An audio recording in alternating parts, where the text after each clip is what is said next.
Yo, what is good, Jets Nation? Welcome back to another edition of Jets Q&A. I'm joined by my brother Jack. What is good? What up, man? How you doing? We're doing great tonight. I want to go live real quick with my brother, and Ali's not able to join tonight, so it's just going to be Jack and myself. So we're just going to take a bunch of your guys' questions. We don't have anything lined up tonight in terms of topics that we're going to discuss. So we're going to let you guys in the live chat detect what we're going to talk about. So obviously the title of this video is Deshaun Watson wants out of Houston. That's the news of the day. Robert Saleh, that's obviously going to be a topic of discussion for Jets fans all throughout the offseason because we got a brand new head coach. We got a brand new coaching staff coming in, a lot of excitement around there. And then obviously it's free agency and the draft is right around the corner because we are entering the offseason. And we can even talk about non-Jets related football. If you guys want to talk about the Super Bowl, by all means, let's do it. We got Tom Brady versus Patrick Mahomes. So let's see. If you guys have any questions in the live chat, we're going to answer as many questions as we could find. So let's see. First question of the night from Michael. What would your ideal trade be for Watson? So yes, this is something that's going to be, I think this is going to be lingering for weeks until Watson's actually traded. We don't know if the Houston Texans want to trade him, first of all. But at the same time, they have no choice. They have to. It's either they hold on to Watson and he sits out or they trade him. So let's see. What is the ideal trade for Deshaun Watson? Jack, what do you think? I mean, I saw something this morning that ESPN had posted on Instagram. I believe it was the second round pick. Let me pull up exactly what it was, but it was the second round pick. ESPN one? No, not the second round pick. The second overall pick, I should have said. Yeah, the ESPN one. Yeah, that one is like a steal. Like if we get that. That's what I'm saying. Like that's the ideal scenario. All right, so here it is. Second overall pick, 23rd overall pick, and then a first round pick in 2022 for Deshaun Watson and a 6th round pick. Like I'll take that. I don't even care about the 6th round pick. Like we just get Deshaun Watson for that. Like that would be insane. I think that's best case scenario, but I don't think that's realistic. That's what I'm saying. I don't think it's realistic. Yeah, I think me personally, the Texans are in the driver's seat right now. They dictate the type of package they get, but at the same time, Deshaun Watson has a lot of leverage because he gets to choose where he wants to go. So first of all, Deshaun needs to sign off on playing with the Jets because we don't know if he even wants to play with the Jets. There's rumors, speculation all over Twitter, all over the internet that Watson wants to be a Jet, whether that's his marketing agent who's from New York City and he's pushing him to come to the Jets, whether it's Chad Ochocinco, just telling everybody, is it Chad Johnson or whatever, kept talking about the Jets, that Watson wants to become a Jet. There's so many people over the internet saying that the Watson and Jets marriage will happen. And it's driving Jets fans crazy because we're like, what? Man. Don't hype us up this much just so we could fall. But I have a feeling that it's going to be a huge package that the Texans are going to ask from the Jets. And my gut tells me that it's going to be a package that Joe Douglas doesn't want to send. Like, I have a bad feeling it's going to be like what they're asking for, 3 firsts, 3 seconds, or 2 seconds, and a third, like stuff like that. Like, that's a lot of capital, you know? And listen, we have so many holes on this team. So it's just the big question. Do we give up our capital for a franchise quarterback? You guys saw my video this morning. I'm on board. It would be so crazy, man. Hayden says, what do you think about trading 23 both firsts next year and 2023 first rounder and a third this year? I don't think this is realistic just because the Texans are going to be like, hey, yo, you have that second overall pick. Yeah, 100%. I was going to say that the only way we're going to get Watson is if we package that second overall pick. Like, yeah. I'd say that's like 100% guaranteed. What up, Gangrene David? Welcome into the stream, my man. Everyone go check out Gangrene David on YouTube. Great Jets content over there. Welcome in, brother. If you guys are new to the stream and you guys did not hit that like button, make sure you do so. Let's get this stream up there in the like so we can get as many people in here as possible. And also, if you guys want to help me out and support your boy, I just posted a video on my other YouTube channel, Touchdown Kingdom. Jack and myself collaborated. He wrote the script, and I edited the video and recorded my voiceover. It's about all 7 of the brand new head coaches, including our beloved Robert Saleh. So Jack wrote up a script. He gave his opinion on all 7 head coaches, and I edited the video together. That is down below in the description. If you guys want to go check that video out, smash that like button for us. Subscribe to Touchdown Kingdom if you haven't already. That will be phenomenal. So thank you guys. If you guys can do that, that would be dope. Deshaun Watson goes to the Panthers has to happen. I think Deshaun Watson to the Panthers is likely. I think they're the sleeper of this entire thing. I feel like the front runners are definitely the Jets and the Dolphins. But there's dark horses out there. Like half of the league, more than half the league is going to be in the race for Deshaun Watson. You know what I mean? Like we have the most ammo because we have that second pick, but there's going to be teams offering like 5 firsts. Like there's going to be desperate teams doing that. Dude, I mean, I said it in another video for Touchdown Kingdom, but if you don't have a Mahomes or a Rodgers or a Brady or unfortunately a Josh Allen or a top tier quarterback, like you're looking for Deshaun Watson. Like you're certainly in the market for Deshaun Watson if you can swing him, like he's in his like physical prime at age 25. He's already proved that he's a great quarterback in the NFL, and it's going to be. We got to face the facts that it is unlikely that Deshaun Watson ends up a New York Jet because there's going to be, I'm telling you, like you just said, man, half the league is going to be at least like making a phone call to Houston for this guy. Literally, it's going to be all over the place. It's going to be crazy, everybody. I want to show you guys the thumbnail for the video. I just uploaded it. If you guys are curious what it looks like, this is the thumbnail for the video that we made on Touchdown Kingdom. It's about all 7 of these head coaches. Of course, I put Robert Saleh. Look at Robert Saleh sitting there like an absolute tank, bro, like a beast. Dead center. That video is down below in the description. If you guys want to go check that out, that would be greatly appreciated. Let's see.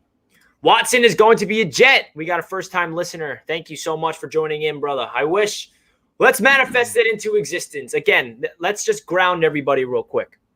Jets Nation, Jack, myself, everybody, all Jets fans, even non-Jets fans, but it is extremely unlikely Deshaun Watson is becoming a New York Jet. Just because he requested a trade does not mean we're going to get him. I don't want to get so lost in all these, you look at the odds, the Vegas odds, we're front runners. Jets are Adam Schefter, Ian Rappaport keep saying the Jets. We need a lot of things to fall in place in order for the Jets to actually acquire him. We know the Jets are interested. Ian Rappaport reported that Joe Douglas picked up the phone to call the Texans for Deshaun. So at least we know that. It's all about, does Deshaun want to be a New York Jet? I actually want to ask you a question, Jack, because this is something that Dolphins fans keep bringing up. I feel like they're the only ones that bring up this, that why would Deshaun Watson want to go to New York if there's state taxes opposed to Florida where he doesn't have to pay state taxes? That's what that's what the Dolphins fans think. I don't think, me personally, if Deshaun Watson's thinking about taxes with that type of contract, I don't know what to tell you. He has a marketing agent that's located in New York City. His marketing agent definitely rather him come to New York because the amount of publicity and clout and deals he can get in a market which is the biggest in the entire world, you'll make so much money in endorsements. So that argument that he'll pay money in taxes, that's the last thing Deshaun worries about. I could be wrong, but I think that's just nonsense. Honestly, I think that's just something that, a Dolphins fan would say because they want Deshaun Watson on their team and they're terrified of him going to the Jets, just like we're terrified of him potentially going to Miami. And then all of a sudden we have to play Josh Allen and Deshaun Watson twice a year. Yeah, this guy. You never know what Bill Belichick is planning. This guy brings up a good point. Did James Harden worry about taxes, leaving Texas to go to New York? Listen, you might pay a lot of taxes in New York, but the publicity, like New York City, yes, we play in New Jersey, but it's New York. It's the New York Jets across the thing, the market. It's your New York Post, all the newspapers, the lights. It's everything's in your face. If you can turn around a franchise like the Jets and you become the franchise QB of the New York Jets and you're great, he's going to be the face of the NFL right next to Patrick Mahomes. I'm saying, and listen, it's hard to compare Deshaun Watson and James Harden, not just because of obviously different sports, but James Harden just formed a super team in Brooklyn, and Deshaun Watson going to the Jets, he would be going to a team that just went 2-14. So it's hard to compare the two situations, but at the same time, a guy like Robert Saleh, who I still have yet to hear like a single bad thing about from anybody, whether it's like a fan or an analyst or a player that played under him or anyone. Guys like that are a huge draw. And like you said, the New York media and the New York marketplace, he can stand to make a lot of money here. The organization could stand to make a lot of money. Like it does make sense from a financial standpoint for the organization as well. So Yeah, absolutely, man. it definitely could work out. And We'll see. We're certainly the front runners. Mitt Flair, first time joining in. Do you do this on a day-to-day basis, or is this random? We go live on this channel every single Monday night, and then throughout the week, we decide if we want to go live or not. So that's how this works. If you're new to the channel, make sure you hit that subscribe button. I would greatly appreciate it. Welcome to the Jets media community. One thing also I want to say about the Jets potentially getting Deshaun Watson is Woody Johnson being back might have a lot of say because he's the active owner. And knowing Woody Johnson, he's probably thinking of this as a business investment. Are we going to give up our future picks to go get the hot franchise quarterback that's going to skyrocket our jersey sales? People are going to want to be buying New York Jets jerseys. People are going to want to be going to games when we can because of the pandemic. That's going to elevate the New York Jets organization financially if they acquired Deshaun Watson as well. And I wouldn't be saying this if we didn't have a change of ownership this year. And it's the same owner, but for those guys that are not aware, that are not Jets fans, our owner is Woody Johnson, the Johnson & Johnson company, their brothers, Woody and Christopher Johnson. Woody Johnson, who's been our active owner forever, he left to go to the United Kingdom to be the ambassador, and he's back. Now that there's a new president in office, he's back. So now he's the active owner, so he's been away for 4 years. His brother, Christopher Johnson, was the active owner, and he's the one that actually hired out on Gase. Don't even want to talk about that. But Woody Johnson is way more business investing oriented, and he really cares more about money than the Jets, which is a big reason why we suck.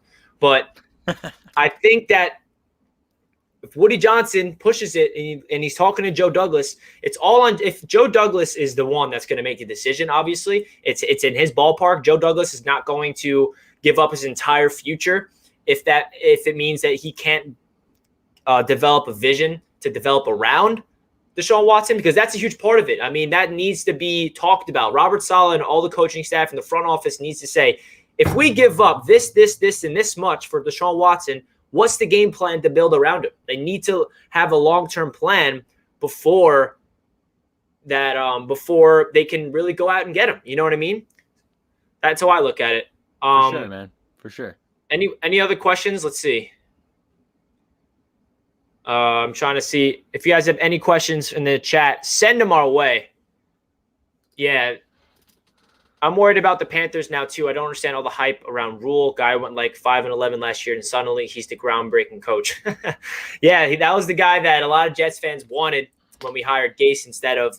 I feel like Matt Rule is a guy that's just that hot commodity head coach from the college ranks, who's a leader of men, has those really intense motivation speakers, and he has a good staff underneath him. And his offensive coordinator, Joe Brady, already was interviewing for head coaching gigs. He's not a head coach. Obviously, he's going to remain with the Carolina Panthers. But I think that Matt Rule is going to be a good coach. I understand he might be a little overhyped. I mean, his first year, he didn't look that impressive because they went 5-11. But they're definitely the dark horse to get Deshaun, in my opinion. I feel like they have a very good chance. Oh, this is a good question, Jack. Would you rather have Trevor Lawrence or Deshaun Watson? That's really interesting, man. I would honestly say, I don't know. That's tough, man, because I still am not a guy that's, I haven't watched a lot of Trevor Lawrence highlights at all. But like just the thought of not having to give anything up and then having a guy on the rookie contract and being able to really like build a team in like 3-4 years, like that's savage, like that's what I pictured this horrible season ending in. That's what we all did, And now there's speculations about giving up first round pick here and another one there for Watson and just crazy. I never expected to be in the situation that we're in now, but I guess to answer your question, probably Trevor Lawrence. I don't know. I don't know how that's going to be received by the chat, but I would probably say Trevor Lawrence. Yeah, I mean, there's a lot of factors that goes into the question. Do we have the first pick, or do we have to trade up for the first pick? Do we have to give up capital in order to get both? Like, are we talking about right now we have the second pick? Okay, should we call the Jaguars and trade up for it, or should we call the Texans to trade for Deshaun Watson? If that's the question, then that's a different thing. Let's see. Any other questions in the chat? I saw a question. Who's your favorite rapper? I don't really know. Well, Jack actually is a musician himself. So Jack McGalley is my favorite rapper, even though he's not a rapper. He's a musical artist. Check him out. Jack, Megale. Jack McGalley. Back to football. Is Allen Robinson and Deshaun Watson talking to each other, and Allen knows something? Yeah, this is funny because Allen Robinson's tweeting. He likes every single tweet that's about Deshaun Watson going to the Jets. He likes every tweet about Robert Saleh. It's kind of like telling all Jets fans, hey, listen, I want to be a New York Jet, but it's up to your front office to go and pursue me because I'm a free agent. I'm out of Chicago, and I'm also seeing him liking tweets about his value being way more than people can expect. I don't know if I'm down to put in $20+ million into a wide receiver right now, but if we get Deshaun, it's a different conversation. I don't know, man. Jack, how do you feel about this? Because I'm a little torn. Say if we is there a package? Like if we do get Deshaun Watson, do you think the Jets should definitely go out there and sign Allen Robinson, even though it's going to cost us around annually $20 million per year? I feel like obviously that would be beautiful if all of a sudden that's what our team was. We had Deshaun Watson throwing to Allen Robinson. It's like, holy shit. But at the same time, like that puts us, in my mind at least, that puts us in like a serious like kind of win now mindset with the money that we're gonna have to be paying those two guys, on top of so many other holes in this roster that we still have to take care of this offseason. So I don't know, man. It's kind of a scary thought to sign both of them. Like it would be so crazy. And Twitter would probably crash. I think the app would crash. Jets Twitter would go literally upside down. But yeah, I don't know, man. It would be you feel me on that? Like it would the way I look at it is this Jets team is not a quarterback away to winning a Super Bowl. Like Deshaun Watson coming to the Jets, we're not going to the Super Bowl in 2021 and winning it all. We still have a lot of holes. And that's why if we do get Deshaun, I know this is such an unpopular opinion. I'm going to roast it for it, but I wouldn't put $20 million a year into a wide receiver because we need offensive line help to protect Deshaun. Offensive line protecting Deshaun is more important than weapons around him. And that's the truth. It's not flashy. It's not going to look good on fantasy, but it's the truth of the matter. You win at the line of scrimmage, and we need to give Deshaun Watson, speculating that we're getting him, obviously. It's not like we're not getting Deshaun Watson guaranteed. I want to make sure everyone knows that. But if we do get him, I think it'll be smarter to invest in a guy like Joe Thuney at left guard, having Joe Thuney and Mekhi Becton as our left lineman, and then you get a guy in the draft at 23, or if, say, we trade that 34, we draft a wide receiver, combine him with Denzel Mims, or you go out there and sign a guy like Curtis Samuel, who's going to be cheaper. It can fit the system of, the Shanahan-style offense. So that's the way I look at it. So when I welcome Allen Robinson, sure. We went to the AFC Championship 2 years in a row with Mark Sanchez because we had a badass offensive line and a badass defense. So I totally agree with you that, you win at the line of scrimmage. Joe Douglas knows that. We got Saleh in the building. The defense is about to be savage. We're going to be all right. The defense is going to be savage. Quinnen Williams. Oh, man, I'm ready. CJ Mosley, like what's his Do you story? Think Robert Saleh is the best thing we've done all year? What do you think, Jack? I think, yeah, for sure, man. Robert Saleh. I mean, it saved the It re-energized the Jets fans. And it's funny, I saw something where a reporter said, the Jets front office and the Jets organization was so enamored from the positive buzz around Saleh coming to the Jets. Like they're like, wow, like we did it. Like we got our guy.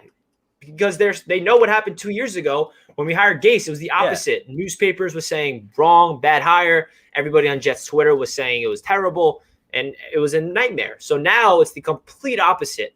So that has to mean, Jets fans know when things are going to go right or wrong. And we knew that Gase was the wrong hire. We know Saleh's going to be the right hire. That means Super Bowl in 2024. It's so insane, dude, how like 99% of Jets fans called it the second we hired Gase. It's like, yo, like, no, you hired the wrong guy. This is not going to work. And then his press conference, the worst introductory press conference maybe in professional sports history. Yeah, terrifying. Just confirmed it. I mean, just think about where we've been. I've never been with a quarterback this young before, and I'm excited to get in the room and put Sam Darnold under my wing. And we had that, and we weren't sold on it. We had to talk ourselves into it. Then the season starts, and what we start like 1-7, something like that. 1-7, and then we finished 7-9 on the year. We're like, okay, there's hope. We're still Sam played well at the end. Still not sold. Yeah, Sam played well at the end of the season. We're like, all right, there's hope, but we're still not sold. This year was just a mockery of the game of football. They looked like the worst professional sports team I've ever seen out there. And, the hiring of Saleh is something that the entire fan base, for the first time in the last 2 years, can get around all together. So it's just fantastic. So what do you think we should do with the running back position? The one thing about this running back position that we need to put into account is we have a Shanahan-style offense now, so it's totally different. We don't need that bell cow number one running back. Not that we ever had one in the recent years, but we need a committee. We need like 3 to 4 guys that can be just provide depth. I mean, there was a lot of injuries, obviously, in San Francisco this past year, but it felt like any running back that was starting for the 49ers was the top waiver wire cop of the week in fantasy. Jeff Wilson, McKinnon, all these guys, Mostert, they really thrive in this zone run scheme. And we have Mekhi Becton to run behind as well. I love that we have these two young running backs. I feel like they're both going to thrive. LaMichael Pirine and Ty Johnson. I think those two guys are perfect players for the system. And I think we should go out there and draft one more. And I think we should draft one later in the draft, or maybe get an undrafted rookie. And then we should definitely sign a veteran for cheap. Someone like, Jamal Williams. I would welcome Jamal Williams on a cheap contract. I would welcome Philip Lindsay potentially. I feel like we have depth. Like if our running back committee can be Jamal Williams, Ty Johnson, LaMichael Pirine, and then an undrafted rookie or something, I'm okay with that. There's this guy from Buffalo. I think his name is Jared Patterson or something like that. I went to Buffalo for a year. I think he had like an 8-touchdown game. I think he just like completely went off for Buffalo. So I think he's projected to go very late. So if we wanted to like scoop him up, like sure.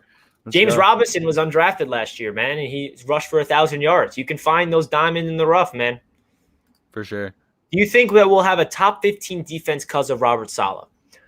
The short answer to this is obviously we're going to be like, yeah, he is, because we're going to be like hopeful that he is. But let's put into consideration what's going on here. We have a lot of holes on defense. The only strong suit we have in the entire defense is our interior defensive line with guys like Quinnen Williams, Foley, Jonathan Franklin-Myers, Nathan Shepard, blah, blah, blah, blah. You guys know the drill.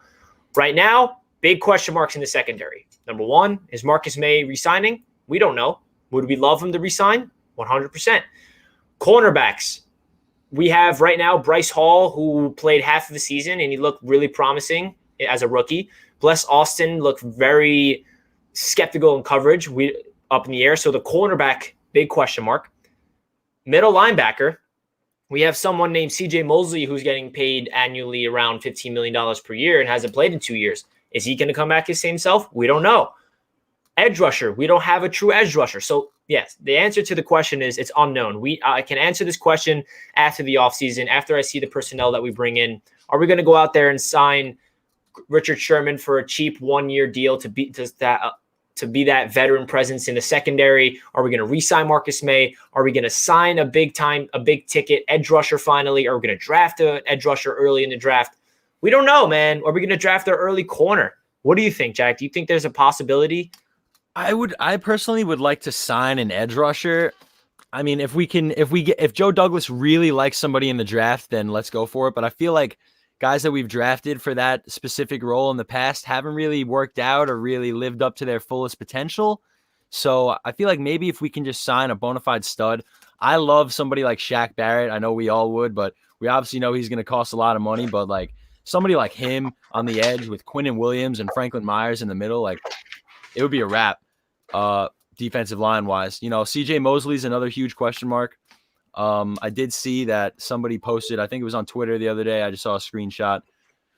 Blake Cashman had like a Q&A that he posted on his Instagram or something like that. And a question was asked about CJ, and he said that he was recently with CJ and that he looked great and that he was in great shape and all that kind of stuff. So hopefully CJ Mosley can come back and be the CJ Mosley that he was. I think he's the X factor of this question. Yeah. If he's healthy, we're top 15. Because like you said, man, like we're paying this guy a lot of money. And if like it's so far removed from our heads now, because we've literally gotten like 1/4 of like good football from this guy over the last 2 years, but like insane football. Do you remember that game? Like that was crazy. It was a heartbreaking game, but like CJ Mosley was like, he was winning defensive player of the year on another level. He looked like he was just like in a class above everybody else. He had a pick six, a fumble recovery, a pass deflection in the half or something like that. Yeah, insane. I mean, so if he can, and like, listen, guys, it's up in the air. Like, we don't know what he's going to come back and be like, but like Richie just said, he is that X factor of this defense this year. Like, it's a name that we kind of forget as Jet fans, I feel like. 2 years since we've really seen the guy play. Like, it's crazy. Yeah, really man, and think about it as well. Robert Saleh is a former linebackers coach, so he's going to coach the entire squad, obviously, but he comes from a background of defense.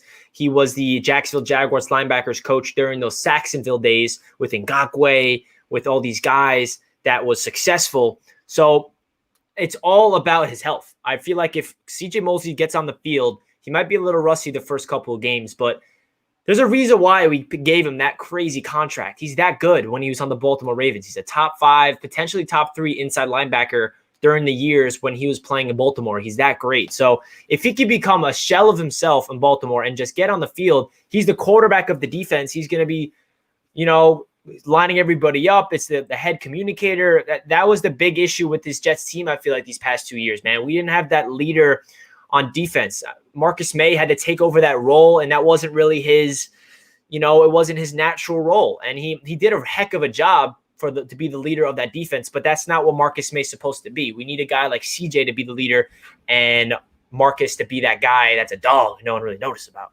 But let's see. Any other questions? I love your guys' podcast. Started watching during the season. I'm from Long Island as well. Live in South Florida now. That's awesome, Jared. Thanks so much, man. Welcome in. Love that you love the show, man. Shout out to you. Shout out to Long Island. Yeah. Appreciate that. Deshaun Williams said Darren Lee coming back to NYJ. Did you see anything about that on Twitter today? I did. That was you saw that? Kind of put like I did. That kind of like I didn't really take it seriously, but that put like a little grin on my face because like I didn't think Darren Lee was a bust. You saw what he tweeted, right? He's like, I would like to come back and show the fans I didn't think he was a bust. Yeah. I remember. Do you remember what happened with him? Like right when the Jets fired Mike McCagnon. I know there was like some sort of like, wasn't it like an off the field issue or something like that? This is what it was. It's going to drive you insane right now when I tell you. Right when we fired Mike McCagnon, Adam Gase became the interim GM, and his only move as the interim GM, trading Darren Lee for a 6th round pick. For a 6th round pick. Yeah, that we eventually used on. I forgot. Might be Braden Mann, actually. Who knows? So we turned him into a punter. I mean, that's just a disgrace, man. That's just a disgrace. That's the New York Jets summed up in like, one move right there. That's Adam Gase, man. Because look at where we were this year. So, I mean, thin everywhere on defense besides, like you said, the interior line. But, I mean, our linebacking core was rough, man. I mean, we had Harvey Longy out there running his ass off on every play. Like, we could have used a Darren Lee out there for sure. Sure, man, for sure. All right, we're gonna look at the 2021 Jets undrafted, unrestricted free agents, and see who we should re-sign. Off the top of my head, Marcus May. Here we go. Yeah, for sure. Trying to pull it up because like I don't know, I can't picture everybody. I don't know any. All right, I'm gonna list them off. I'm gonna list them off, and then you're gonna say if we should re-sign them or not. Number 1, Rashad Perriman. It depends for how much money and for how long, but like I wouldn't mind him as like a potential wide receiver 4, maybe for like a really cheap deal. I don't know. I'll go with no though. I'll go with no. I think no as well. Brian Poole. I'll say yeah. Yeah, just I think because, that's just because we're very thin very in the thin secondary. There. Yes, Brian Poole. Yes, in my books. Bradley McDougald. Later. No. Later. Right, Bradley. Thanks for the first round picks. Yeah. Thank you, Bradley. Part of that. Thank you, Joe Douglas, basically. Thank you, Jamal. Jordan Jenkins. Jordan Jenkins, no. Yeah, we gave him a 1-year deal, and it was like, all right, Jordan, this is the year to prove it. And yeah, thanks, Jordan. No, sorry, Jordan. Neville Hewitt. All right, I know you're probably going to say yes. I don't know. All right, I guess I'll say yes. I know he got the most tackles on the team this year. You know, he's been. I just say yes because one, he's going to be cheap, and 2, we need depth at the position. We know the injuries is crazy. Like, You're right. Like he has experience with the Jets. We don't know what CJ is. Hopefully, I feel like that's someone I would bring back. And then this is somebody that we signed last year in free agency who did not play 1 snap, who plays the same position, Patrick Otawasso. So he can be later. Looks for your training camp highlights. No. Marcus May, who crucial, man. What kind of contract would you give him? Like how much money? I think he's gonna ask for a decent amount. I think I'm really 10 to 11 million. I'm hoping he's not asking for more, because I feel like if he's asking for anywhere of over 11 million per year, then Joe Douglas is going to be like, and I'm going to be like, Joe, just give him 13 million. Like, just give Marcus May his money. Like, come on. I know. And maybe he will, because we all know Robbie Anderson was a Joe Douglas flop.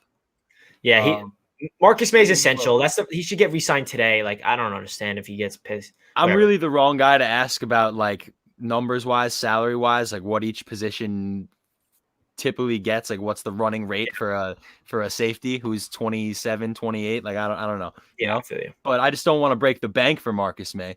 But certainly I'd like to retain him. I think that's like super, super important this offseason. For sure. Joe Flacco. Yeah. Right. Nah. Like, if it depends on like the question is, do we want to bring it back as a backup? Like, that's the question, you know? I guess. But like, what did we take James Morgan in the 4th round for? Yeah. That's something that always lingers in the back of my head. Like, what the hell did we take James Morgan for? Well, we can answer that question in 3 to 4 years, because that will be more clear. Mateus Farley, the special teams captain, who actually started at safety the last 3 games when there was injuries. He actually didn't play that bad. I say we retain him just because we got Brant Boyer back as our special teams coordinator. It feels like they have good blood. If we can retain him for cheap. And that's what I'm saying. A lot of these guys are going to be retained for cheap. They're not going to be, I think they kind of know their value. Like, a guy like him, like he's not going to be asking for crazy money. So, exactly. So, yeah. Look at this one. Later. But I love you, bro. Frank Gore. Legend. But Frank. You just made like Adam Gase made me not like Frank Gore. Like, how could he do that? We got Frank Gore into the Hall of Fame, though. Even though he was already in the Hall of Fame, like, we got him to 16,000 yards. Like, that's crazy. That's awesome. And so, you know what? That's awesome. You know what? Yeah, Adam Gase. Frank Gore should be buying Adam Gase a nice little present. This is one that I think we should resign. Pat Elflein. Yeah, I liked the way he was playing, man. He's a dog out there, for sure. He was. That it's a very similar acquisition to Alex Lewis. Joe Douglas went out and got him in the waiver wire, just like he did with Alex Lewis. So I'm expecting them to re-sign him. And I don't think he's going to start day 1, but he's a perfect depth piece. So I would definitely re-sign him for cheap, because we need depth around the offensive line desperately. Tight end Daniel Brown. Later. Right. Bryce Hager. Right. He can be gone as well. Tight end. Okay, now we're just getting to the no names. Ross Davis, number 43. Ross later. Davis. Anybody in the 40s, it's probably not going to work out. It's probably Arthur Millette, cornerback. like, dude, like it's hard to say that any of these guys should go just because we sucked at corner so bad all year. And Yeah, like, right. but like him in particular, like he was pretty bad. Yeah, later. Like 85% of the time he was. This is a go one. Terrell Basham.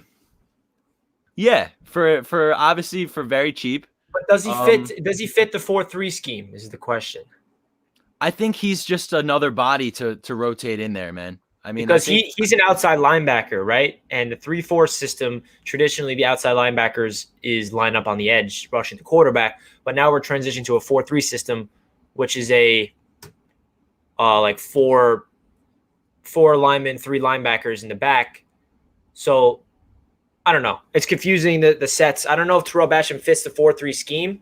What do you guys think in the chat? Do you guys feel like Basham would be back? Because I don't really think he'll fit this scheme now in place because he's more of that, 3-4 type of linebacker.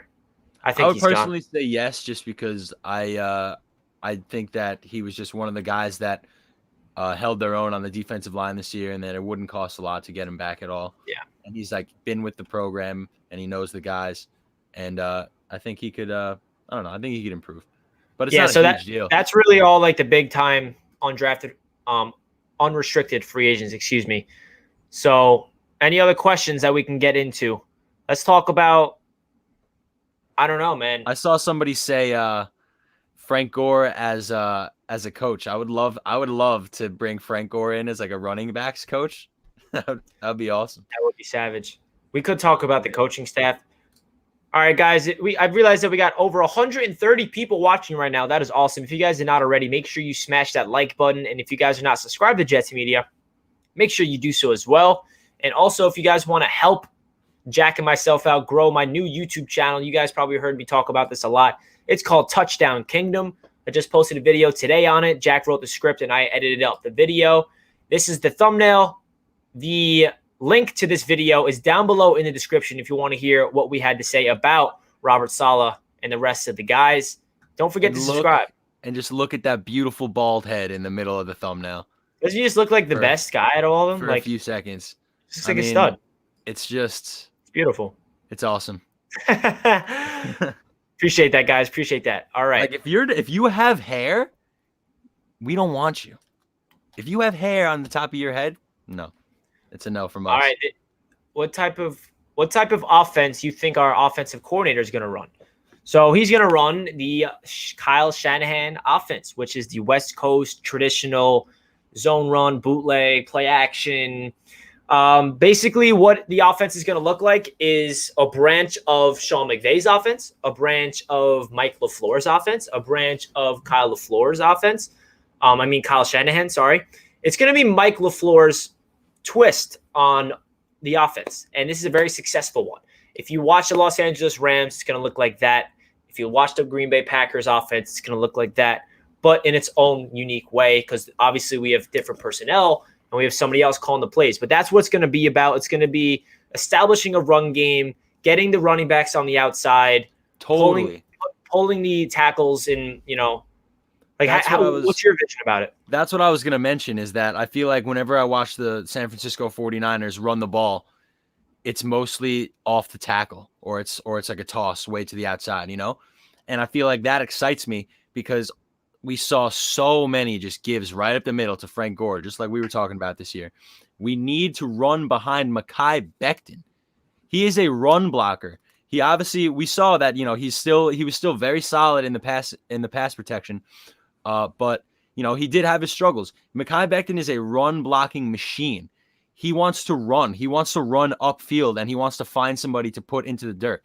We need to start running behind Mekhi Becton, like freaking Brian Baldinger said all year. So this new offense excites me for the running game. Yeah, exactly. I know everybody equates this West Coast offense with the passing game, but there's going to be a lot of running off tackle, a lot of tosses, and then that's going to lead to play action and bootlegs and Chris Herndon 20 yards down the field, like wide open, and we're going to be like, okay, like that's what we should have been watching for the last 2 years, like hopefully, exactly. Man. I mean, that's just how I envision it. Yeah, I mean, obviously we don't know who the quarterback's going to be, but the one thing I will say, I have confidence in the system no matter who the quarterback is, whether it's Sam Darnold, whether it's Zach Wilson, Justin Fields, or this guy named Deshaun Watson. I'm confident in the offensive coordinator to put this quarterback in the right situation to succeed because there's not another system in the NFL that's more quarterback friendly. This system is meant to it's so easy and simplistic for the mind, and it's the complete polar opposite of Adam Gase. Adam Gase's playbook is, I've said this in a bunch of my live streams, but this is just my perception of the Adam Gase offense that he tried to do. I feel like he overcomplicates things. Like he's known to be a genius with X's and O's, meaning he just writes plays up and like these schematics, right? Le'Veon Bell said himself, this is the most complex playbook I've ever been around. Like Le'Veon Bell said that himself. And maybe that's not the best thing that it's complex because his players don't understand it. Adam Gase is giving them like a stat sheet, like you're studying for statistics in college, and they're like, Sam Darnold's like, wait, how do I read this? Like, you know what I mean? It's the complete opposite with the Shanahan style offense. It's so simplistic and simple. It's easy on the quarterback. It's 1-2 read. You're wide open. Here's the ball. So no matter who the quarterback is. I personally think, I mean, I can see where you're coming from, but at the same time, how often were we saying, all right, it's a run up the middle. All right, it's a 5-yard out to Berrios or Crowder. Yeah, it was just terrible. It's maybe it was complex, but it was the most predictable offense I've ever seen. I mean, it doesn't make sense, though. I understand, man. It's not all on Adam Gase. The execution was poor. Sam Darnold played poor. The offensive line overall played pretty poor.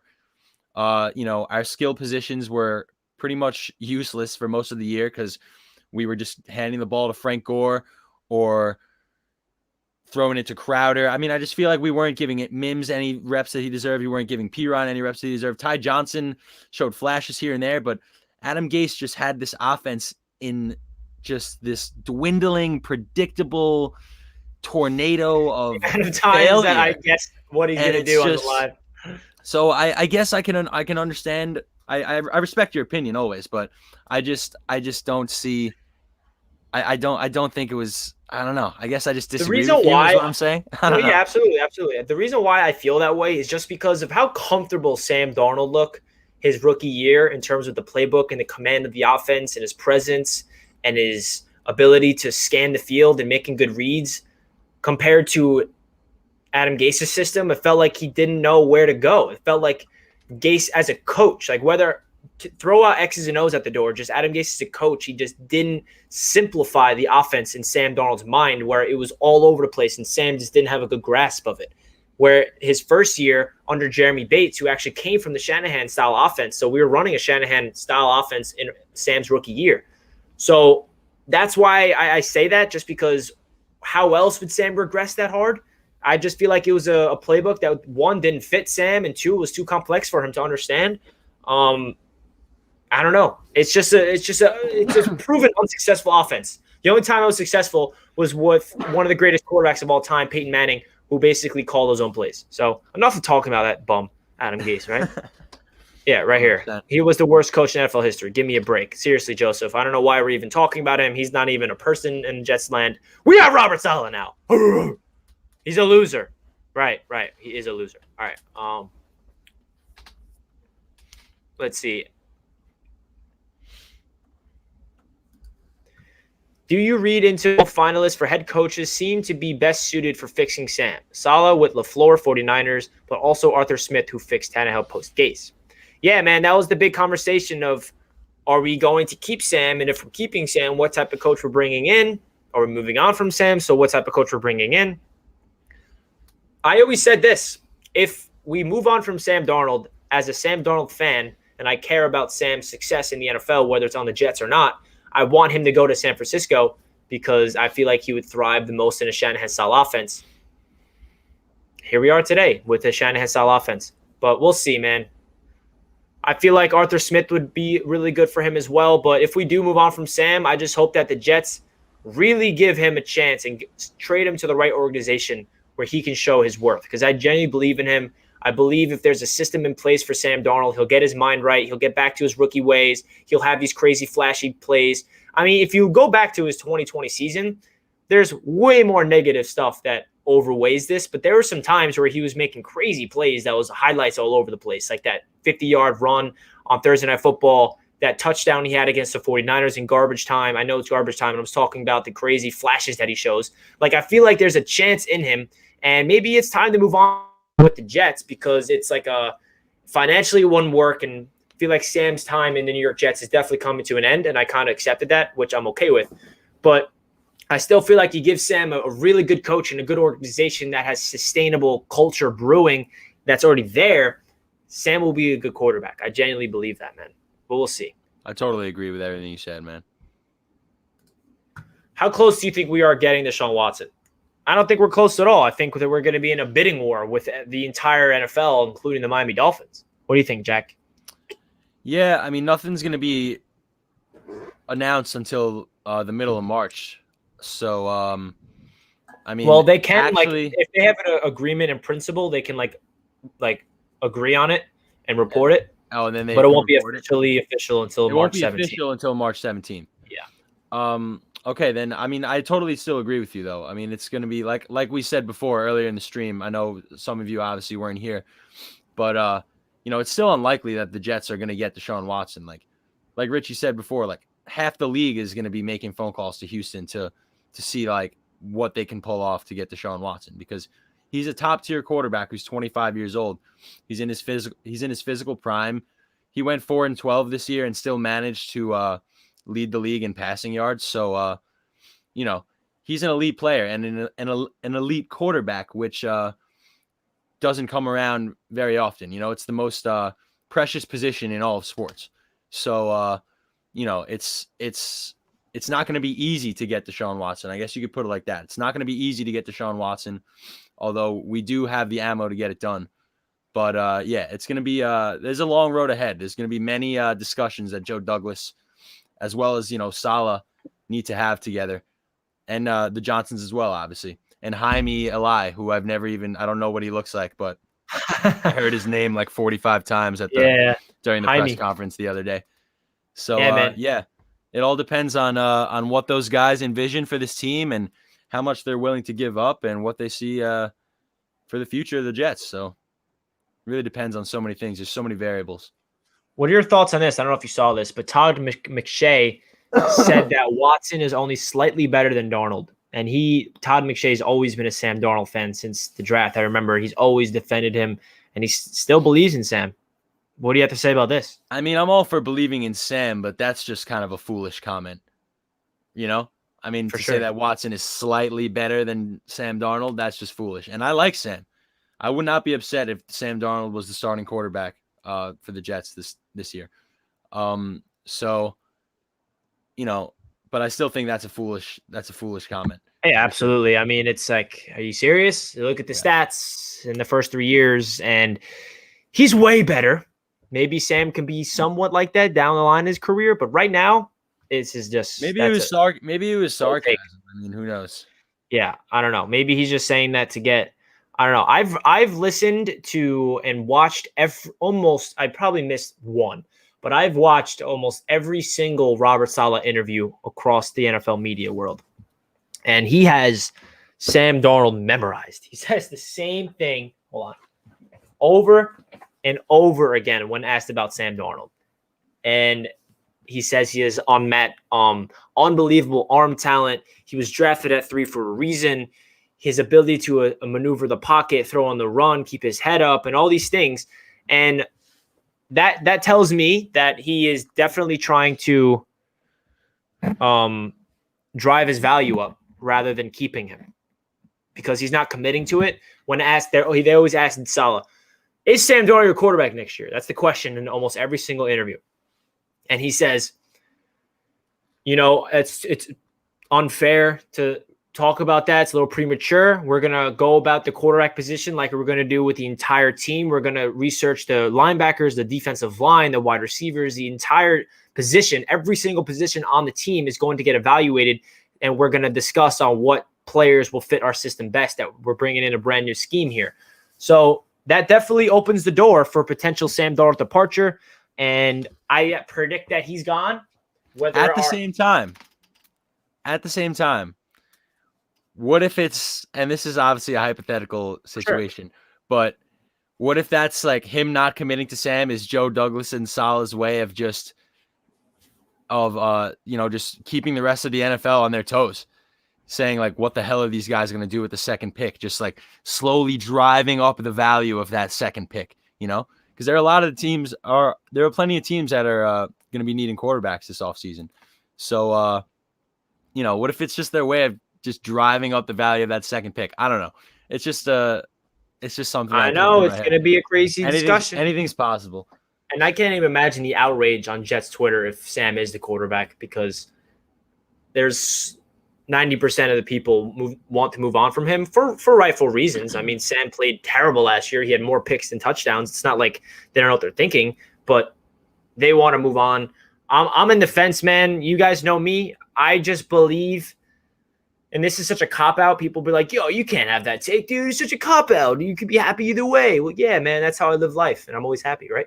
I just think whatever Joe Douglas and Coach Saleh thinks is the right quarterback for this Jets team future, whether that's Sam, whether that's Zach Wilson, whether it's Justin Fields, whether it's trading the entire team for Deshaun Watson, I'm going to be backing it up, because I'm like, all right, they see the potential in this guy to win a Super Bowl. That's what it's all about. Because Joe Douglas, when he got here, he always said the quarterback position is the most important position in all sports. So we know that Joe Douglas values this at a high level. So we will see what he does with it. And it's just honestly depressing at the same time that we're talking about this position 3 years after we drafted a quarterback at number 3 overall. Like when we drafted him, I thought it was game over. I'm like, yes, we got a franchise quarterback, but we hired Adam Gase. Yeah. I mean, Sam still has plenty of value, man. We could get good compensation for Sam, because like we're fans, like the fans are saying Sam's trash. He's never going to be successful. Head coaches and general managers see value and potential in Sam Darnold at 23 years of age. Like I promise you that. I promise you that there's like no executives around the league saying, oh, Sam Darnold's trash. That guy's got nothing going on. He's got no potential whatsoever. Like I guarantee you that doesn't happen, Yeah. So no we're going to figure it out. Like you said, man, we have to put our faith in Saleh and Joe Douglas to do the right thing. Hopefully the Johnsons will just continue to let the football guys make the football decisions, like it seems like they have been for at least this offseason so far. So I don't know, man. So many things are about to happen in the next couple months. It's going to be crazy. So many things are going to happen, man. I noticed that we have 160 people in the stream. Let's try to get this stream up to 100 likes. We have 66 likes, 173 people in the stream. Run up that thumbs up button if you guys are enjoying the stream, and don't forget to subscribe as well. We appreciate you guys. Jack and myself, we wanted to go on, talk about the New York Jets. We were just feeling it today. There was Twitter was very active today, as it's been every day since the offseason started, but Twitter was popping today with the announcement that Deshaun had actually formally requested a trade from Houston a few weeks ago. So we were just feeling it today. So we really appreciate you guys supporting us and hanging out with us and talking Jets. We got the one and only V-Man. What's going on, bro? Thanks for the $5 donation. Always appreciate that. What up, V-Man? I can't see Houston trading for their own draft pick back. I think the New York Jets are getting him unless the Jets aren't even in the ballpark. Yeah, I mean, the Miami Dolphins have their pick. So ethically, even though it's not the same person that's going to be trading for it, because Bill O'Brien was the active owner, the active GM when that happened, I believe. And now they have Caserio. So it's like, but I understand where you're coming from, V-Man. It's going to be interesting. I feel like it's going to be a bidding war for a long time. I mean, a long time in terms of months. I don't think Watson's going to get traded for at least a month. There needs to be more live streams. All right. If you want to see more live streams, Jack and I got you. We got you, man. We got you. I really like doing the Q&As. We got 85 likes now. You guys ran that up. Let's go. Thank you, guys. Really appreciate that. Really do. Yeah, if you guys want to see more live streams and more Q&As, and just let us know what you guys want to see. Yeah, man, I got a lot of content in store. I got to do my research on this draft class. I Me too, man. It's so tough. I don't know how you guys do it. All you crazy guys out there that are doing mock drafts, guys from schools that I've never even heard of in my life, like good on you, man, cuz it's like it's hard enough Yeah, for me to know to I'm not confidently into know college everybody in the football. NFL. I'm not into college football by any means. I what my point of view is, all right, after the year's over, when it gets closer to the draft, I look at all the rankings for each position that the Jets are in need of, and then I watch the highlights of all those positions, wide receivers, corners, edge, and then I get an opinion, and then I watch film, and then I'm going to start making videos about the draft. So stay tuned for that as well. But I do definitely got to, put my nose down and grind and research these guys because I love doing it every year. It's very, very fun. Let's talk about our coaching staff. I'm down. You guys need a call-in number. Yeah, Johnny, we're actually working on that. We want to get a live hotline number for you guys to call in, and that'd be awesome. We're definitely gonna do that in the future. Fins fan here. What's up, Fins fan? What's up, Richie and Jack?